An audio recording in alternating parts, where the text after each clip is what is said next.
सिया चलला जनकपुर धाम गौरी पूजन के। सिया चलला जनकपुर धाम गौरी पूजन के। गौरी पूज सिया भाग मनौलनि। गौरी पूज सिया भाग मनौलनि। मांगी लेला जोध्यासन राज गौरी पूजन के। राजा दशरथ सन ससुर सिया मांगथि। राजा दशरथ सन ससुर सिया मांगथि। रानी कौशल्या सन सासु गौरी पूजन के। सिया चलला जनकपुर धाम गौरी पूजन के।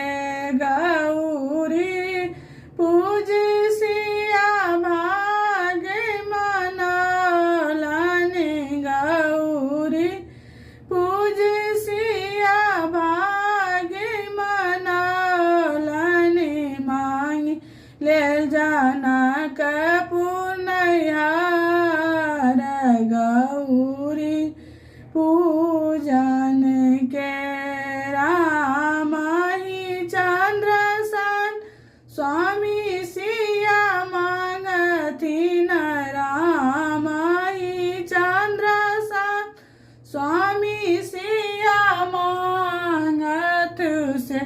देवर बाबू लक्ष्मण गौरी पूजन के।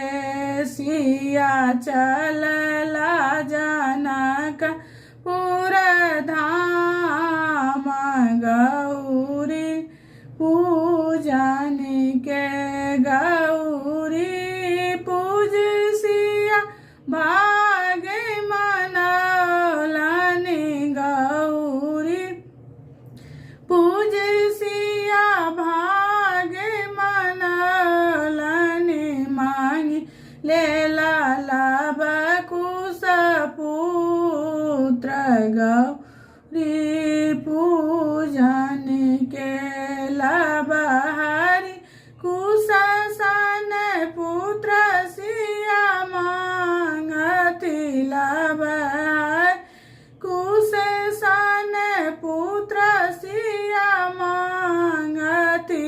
से बकबीर हनुमान गौरी पूजन के।